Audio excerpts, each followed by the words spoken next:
Imagine spending 10 years building something extraordinary. 13 people, one vision, millions of hearts across the world. And then, in a single announcement, everything you thought you knew about the next 3 years vanishes.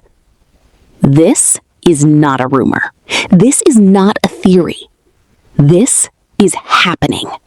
In the world of K-pop, few groups have ever risen the way 17 did.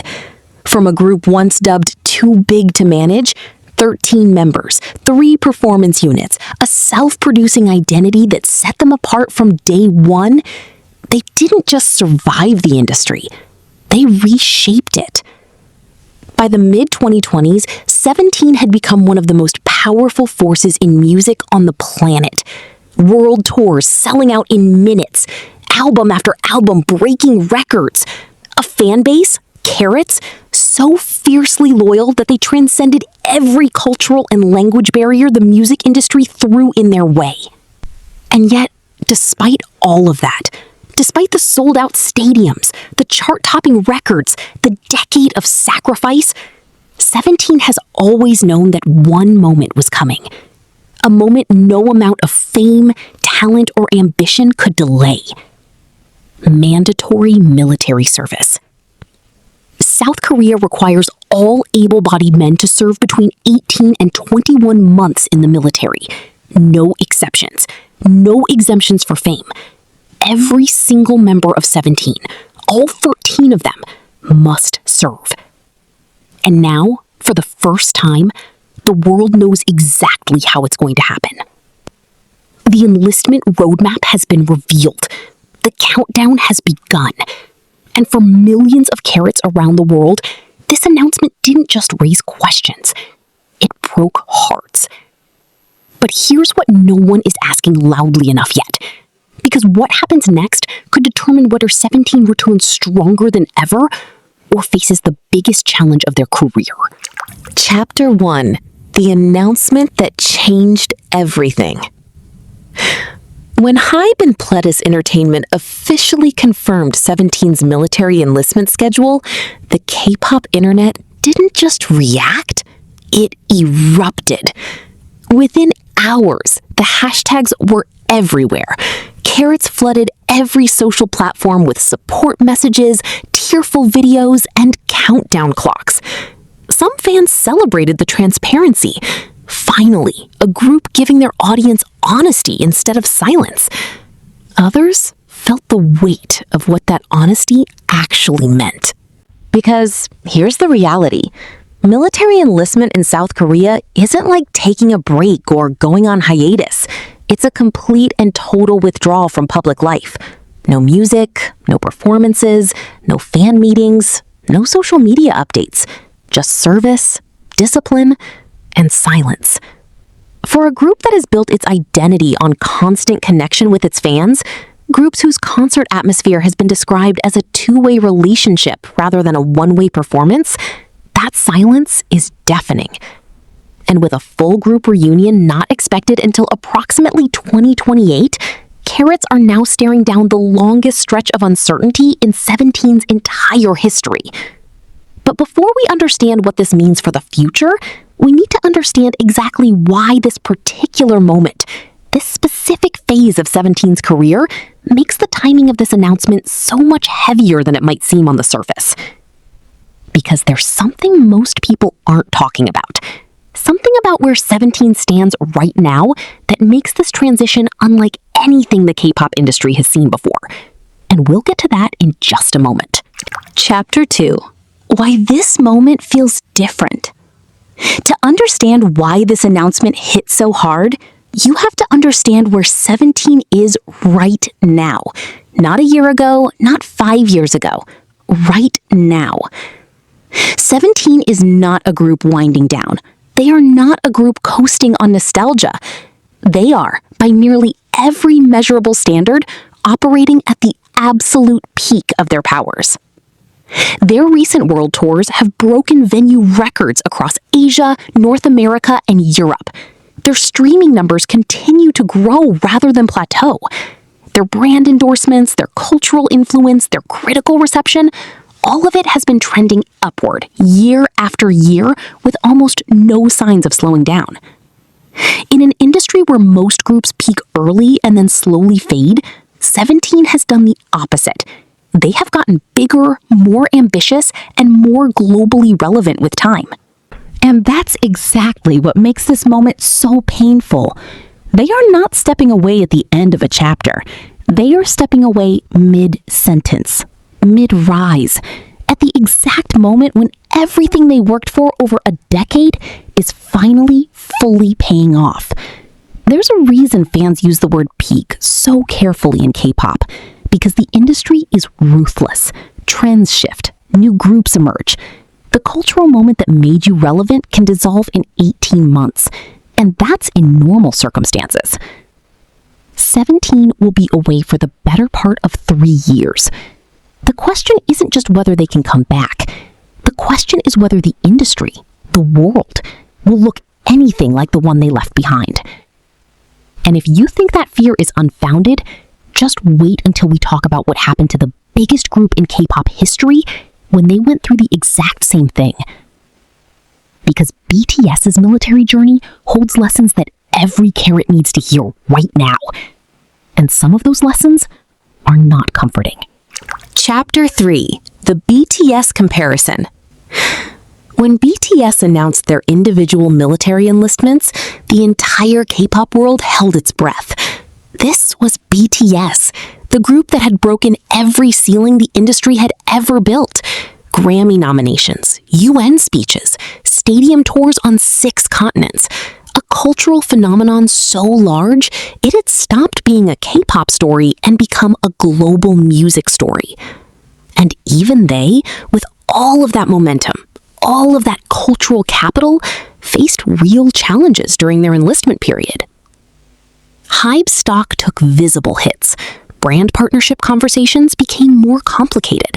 The absence of new group content created gaps that no amount of solo material could fully fill.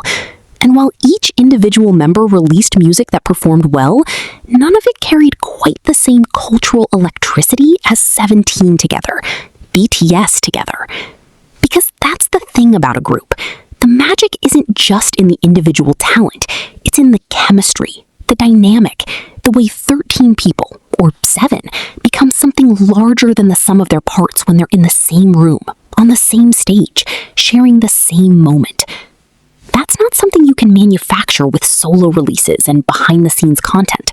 That's something you can only preserve through reunion. Now, where does 17 fit into this comparison? In some ways, they are better positioned than BTS was. 17's self-producing model means a deep catalog of material that can continue releasing content with their creative fingerprints on it. Their subunit structure, hip-hop unit, vocal unit, performance unit, gives HYBE and PLEDIS natural vehicles for keeping members active individually without it feeling like a distraction from the group identity. But there are critical differences too. BTS had already made their mark on Western pop culture in a way that gave them a cultural anchor, even in absence. 17, for all their extraordinary success, is still in the process of fully cementing that Western mainstream crossover. And 3 years is a long time to wait for something to finish cementing. The BTS comparison isn't meant to frighten anyone. It's meant to ask the right question, which is, what lessons did the industry learn from BTS's enlistment period, and is HYBE actually applying them? Because what's being planned behind the scenes for 17's absence may surprise you. Let's be honest about something that doesn't always get said plainly in fan communities, because fans are often expected to be endlessly optimistic, endlessly supportive, endlessly positive. CARATs are scared. Not because they don't believe in 17, not because their loyalty is wavering, but because loving something deeply means being terrified of losing it, or of returning to find it different, changed, dimmed in some fundamental way that you can't quite explain, but you feel in your chest the first time you watch a comeback stage, and something just isn't the same. The fears in the CARAT community right now are real, and they deserve to be spoken aloud. There's the fear of irrelevance, that while 17 serves, a new generation of groups will rise and capture the cultural moment in a way that makes 2028 feel like ancient history. There's the fear of broken chemistry, that 13 young men who go in as one group will come out years later as individuals who have changed too much to find that old synchronicity again.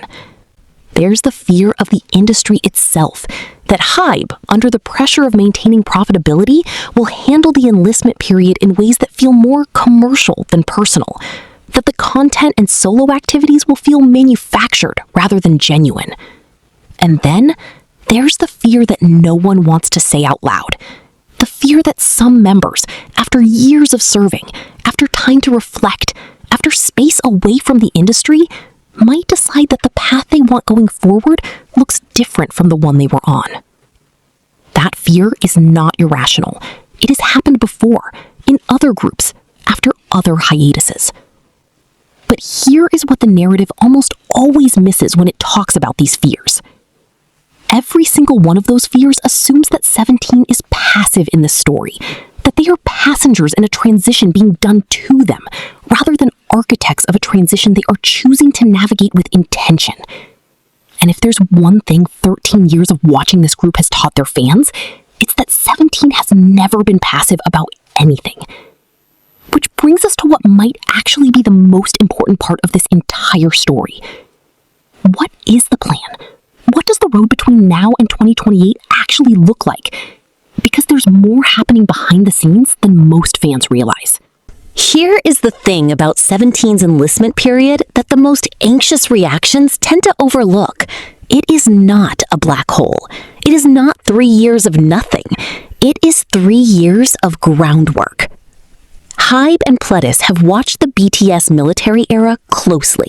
They have seen what worked, the solo releases that kept individual members in public conversation, the carefully paced content drops that maintained fan engagement, the international brand partnerships that kept the group name in cultural circulation, even without new group music. And they have seen what could have been handled better, the gaps that were too long, the moments where the silence stretched past anticipation into anxiety. For 17, the architecture of the next 3 years is expected to be more deliberate than anything the industry has attempted before. The 3 subunits give PLEDIS natural frameworks for staggered activity. Individual solo projects, already a growing part of 17's ecosystem, with multiple members having established successful solo careers, can continue to develop in ways that keep each member's personal brand growing rather than stagnating. There will be catalog moments, anniversary releases, documentary content, archival projects that give CARATs new ways to engage with 17's decade-long story while the group itself is unavailable for new chapters. And then, sometime around 2028, if the stars align and the planning holds, there will be a reunion. And this is what I want CARATs to hold on to. Not because optimism is required, and not because uncertainty isn't real, but because of what reunions mean in K-pop history. BTS's post-enlistment return didn't just bring back a group. It reignited a cultural conversation that the entire industry had been waiting for. The hunger that built up during the absence, the accumulated longing, transformed into an intensity of reception that no amount of sustained activity could have generated. Absence, when navigated with care and intention, doesn't just preserve love, it deepens it. And 17, a group that has spent over a decade understanding their fans better than almost any other act in K-pop, knows this. 2028 is not an ending. It is not even a pause. It is a loading screen before what may be the most powerful chapter this group has ever written. The only question that remains, the question that will define the next 3 years, is whether the industry, the fans, and the group itself can hold steady through the uncertainty long enough to reach that moment. And honestly, after everything 17 has survived, everything they have built, everything they have proven, do you really think they won't? There is a particular kind of love that K-pop creates between artists and their fans. It is not passive admiration. It is not the distant celebrity worship of another era. It is something closer, more intimate, more mutual, built through years of shared vulnerability, shared growth, shared moments that neither side will ever fully forget. 17 built that kind of love with 13 million carats. And love like that, real love, tested love, love that has survived years of uncertainty and pressure and change, does not evaporate during an absence. Heartbroken, then slowly inspiring. Yes, the next few years will be difficult. Yes, there will be moments of doubt. There will be quiet weekends when a new group drops a record-breaking comeback and the absence feels unbearable. There will be milestone moments, anniversaries, industry events, cultural shifts, where CARATs will feel that specific ache of watching history unfold without the people who matter most to them. But at the end of all of it, past the silence, past the waiting, past the years of holding on, there will be a stage, lights, 13 people, and every single second of that wait will have been worth it. This is not 17's ending. This is their intermission. Now, I want to hear from you, because this conversation matters. Do you think 17 can remain at the top of K-pop throughout their military era? Or will the industry look completely different by 2028? Will the absence make the reunion even more powerful? Or is the risk too great? Drop your thoughts in the comments below. I read every single one, and right now, I genuinely want to know what CARATs are feeling. For everyone watching, thank you so much for your time. And if this video gave you something to think about, if it helped you process what you're feeling right now, please give it a like. It means more than you know, and it helps this channel reach more fans who are going through the exact same thing. Subscribe if you haven't already, and turn on notifications, because as 17's enlistment era unfolds, we will be here covering every development, every milestone, and every moment worth talking about. Thank you for watching. Take care of yourselves, CARATs. And remember, the wait is part of the story. See you in the next one.